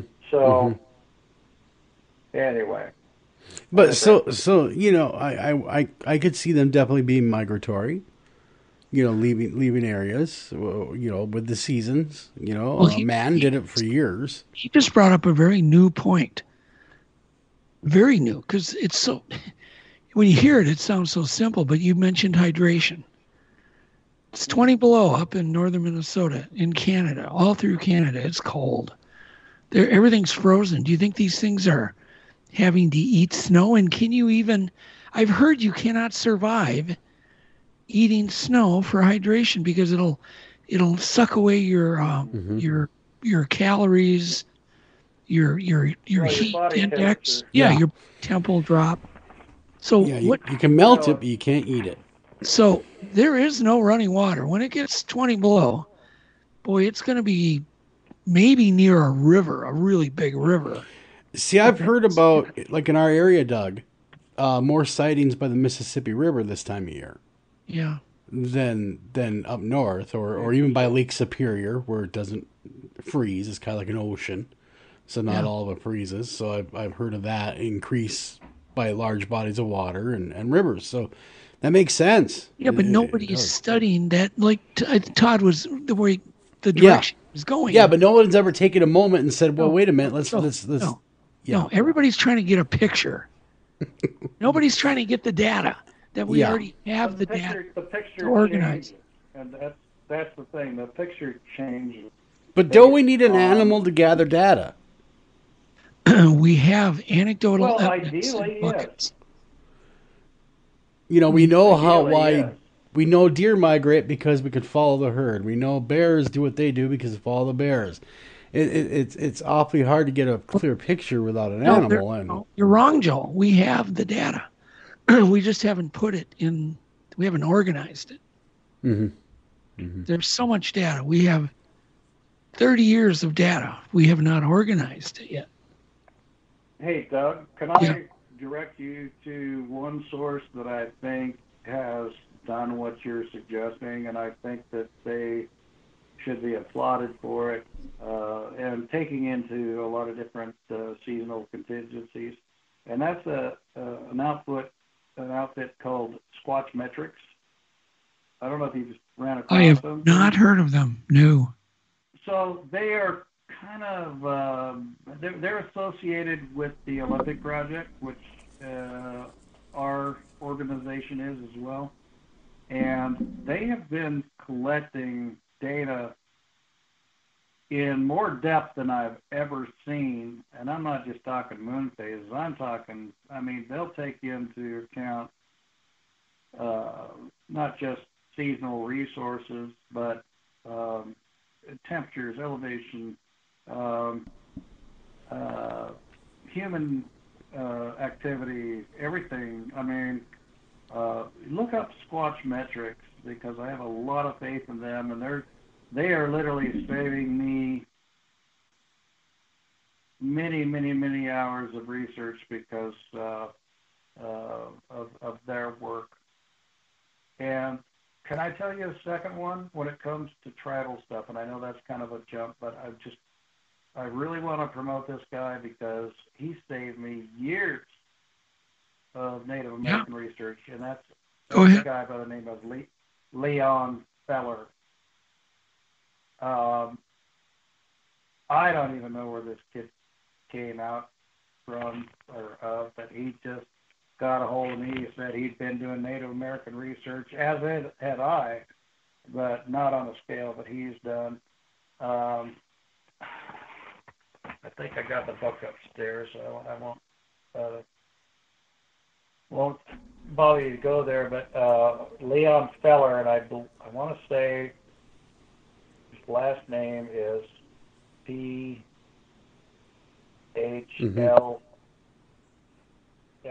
whatever. It's a great book. I'm telling you, the thing goes across the United States and deals with every Native American tribe across the United States, and I think some that go into Canada, about all of their history. I've probably done 5% of Native American research compared to what he did. Mm-hmm. But I met with him. He wanted Peter Byrne to and myself to review his book and give him some sort of a critique, and I was blown away. The work this guy's done is just amazing. Well, what type of revelations has he come up with? Oh my God. Well, that almost every tribe across North America, including Canada, has their own versions. And what he did, which I think is cool, because in the margins, he's got like a 2-inch margin on either side of his book, which is about 11 by 14, soft cover. Mm-hmm. I have a copy of his book on my bookshelf. Yeah, we had him as a guest. Oh, good. So you know what I'm talking about. Yep. But yep. Oh, good, because Leon is amazing. But in the margins, he's got the names of each tribe, alphabetical, and then you go, you shift over and just read anything and everything about these different tribes' interpretations, and it's amazing. It's like I say, he saved me at least 5 years of work. By the way, that's interesting. I have an initiative that I'm working on right now, which, let me just put it this way, there have been a number of individuals, I count them on one hand, but that have tried to get protections for the Bigfoot, the Sasquatch, the people, whatever. I know in Oklahoma they just they've tried to always get season. gone, right, and so they've always gone through, Fish and Wildlife, which is a product of the Department of the Interior, and always got shot down. So, I years ago switched a lot of my research to Native American accounts and records and whatnot, history. And I've come up with a draft proposal that can be tweaked, to fit whatever tribe, whatever reservation,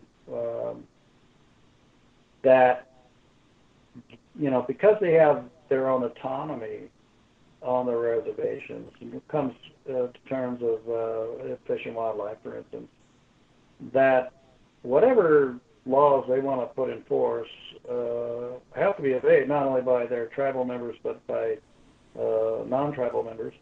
And so I put together I went back to Omaha and did some research. What they call the Bigfoot or Sasquatch, they call it Tatanka.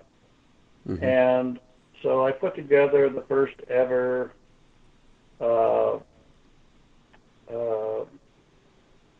indigenous, how did I worded it? The Omaha Nation Tatanka Protection Act.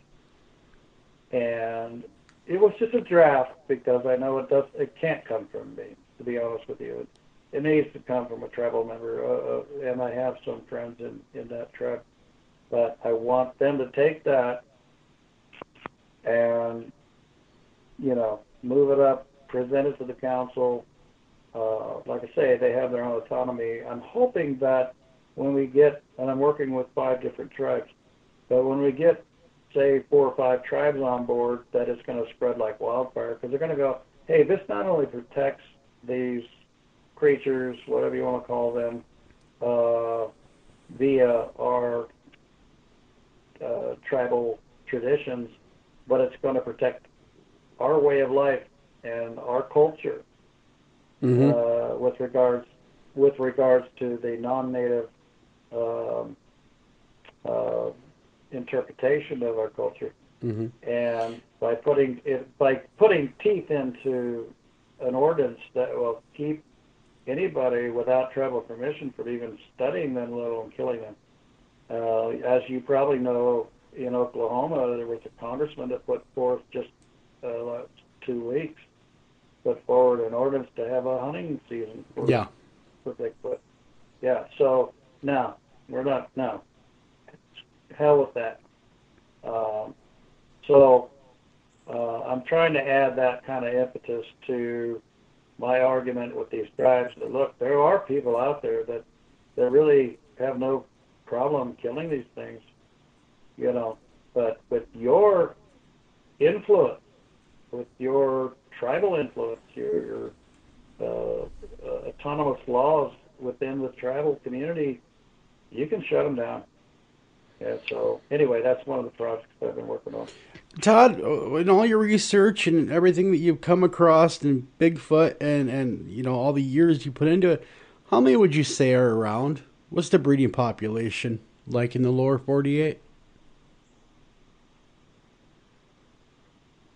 Well, not being a biologist, but kind of, I'll lean a little bit back to Dr. Fehrenbach. We have a known or fairly consistent estimate of bear populations, North American black bear, of about 4,000 to 5,000, and then when it comes to cougar, it's a little more closer to 6,000, and that's just by Fish and Wildlife surveys, but that's kind of what they're coming up with, and that's just in Oregon, mind you. Henner says between 2, and I think there's more, but 2 habitats. That's being the Coast Range, which Pacific Coast Range, which ranges from Cape Mendocino, California, into the Olympic National Forest, Olympic National Park, and then the Cascade Range, which starts south at Mount Lassen and literally stretches into British Columbia, a footprint larger than the Himalayan mountains. He estimates about, the last I talked to him, about 2,000. And I'm thinking 2,000 of anything spread out over 65 million square miles ain't jack. It's not jack. And so I would defer to Dr. Fehrenbach on that, because there's, and honestly, there's nobody going out there taking inventory. No, so, no, but there isn't. I don't find I don't see his findings as being way off the mark. So interesting. So in all of North America, Todd, what are you thinking? The entire. I don't know. All of North America. I don't know. Throw a crate. I'm shooting in the dark. But I will say this: when I ran into people, and I'm in either the Cascades or the Coast Range, they go, "How many are there?" I'll say, "Okay, 2,000." They'll say, "Oh, impossible," and I'll go, "Okay." Considering the Coast Range, Cascades Range equals 65,000 square miles. Let's just take a look at this hill to the south of us or to the north of us. Now, it's what, 1 mile to 2 miles wide?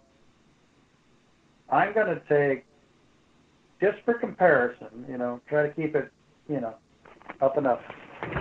I'm going to take 2,000 copper BBs. These are the same BBs you shoot through your, Daisy or Crossman. They're little copper 1.77 millimeter or inch caliber, whatever. Okay, I'm going to take 2,000 of those, and I'm going to stay within that 1 mile stretch on the mountain you're looking at right now. To your left, to your right, there's a saddle, and I'm going to take, you're going to give me a day, maybe two. I'm going to go up there, and I'm going to place these little copper BBs. And I promise you, I'll stay within the bounds of what we've already agreed upon. 1 mile and 2,000 of something. So, again, to keep it in perspective, we're going to use these BBs. Now, after 2 days of allowing me to place those copper BBs up there, I'll give you a week to bring one out. Mm-hmm. And they're like, well, we could probably do that. And I said, okay. Now, I'm not talking being able to use a metal detector or anything. And here's another caveat. I'm going to paint these shiny copper BBs brown and black and green before I place them out there. And now, what do you think the odds you come out with one? Well, that's going to make it a whole lot harder. And then I would say there's a third caveat, and that is these 1.77 caliber black, brown, and green BBs can see you, can hear you, can smell you, and run away. Can move. Mm-hmm. Yep. They can move. Now, how many do you think you'd find? And every one of them shut their mouth. They go, oh, didn't think of that. That's the way it is. Analogy. Yep. Yeah.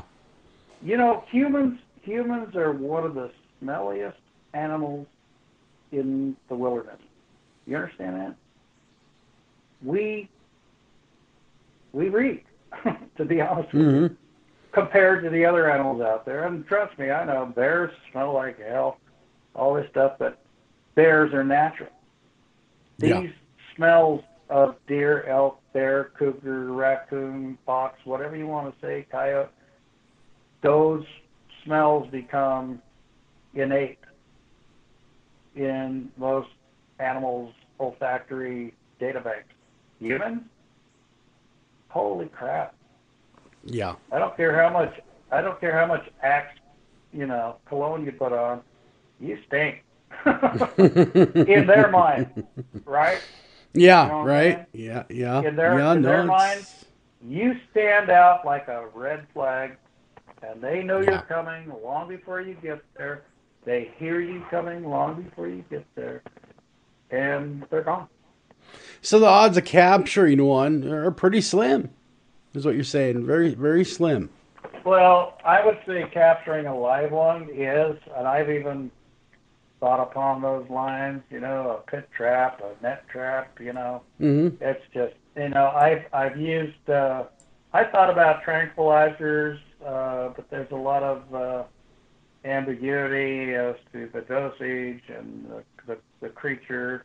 In fact, in 1998, when I went out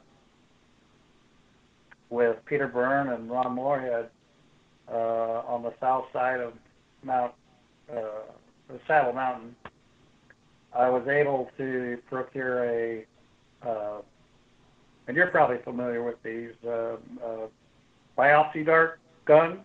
Mm-hmm. Yep. And so it's like a tranquilizer gun, but it's retrofitted with a special dart that is able to hit an animal and fall out, but in the same token, take a piece of, maybe a 1-inch core of flesh, and there you're done. I mean, you got your DNA. I thought about all that stuff. I think our best bet's going to be on a carcass or I don't know, bones or what have you, because these things they outthink us, they outrun us. We're in their backyard. They know all the avenues of egress. They got it. If they don't want to deal with us, you'll never see them. That is true. Time is flying so quick. Todd, you got websites out there or ways people can get a hold of you to maybe tell you their sightings? Thank you for asking. Yes, we have.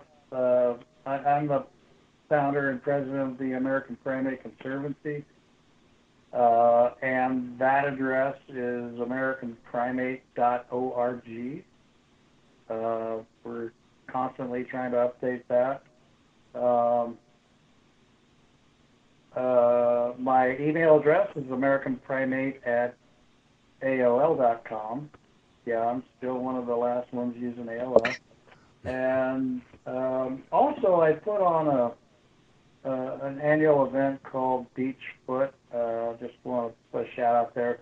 So you're going to find on Facebook, not just under my name, but under American Primate Conservancy, as well as Beachfoot, just to play on words as far as where we hold conference. But it's very unique in the fact that it's basically a retreat for researchers only, and we've had people come from New Zealand, Australia, Britain, all across Canada, United States, Russia, but it's just for researchers only.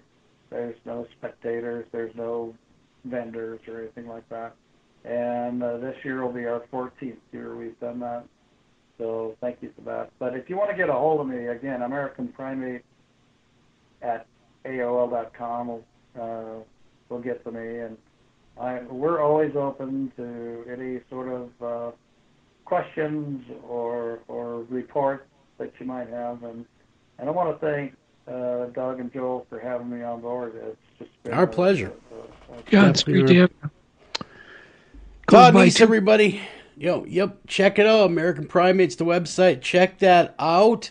Get a hold of Todd as well if you got your own story, or if you just want some questions answered, because I know there's a lot of questions out there.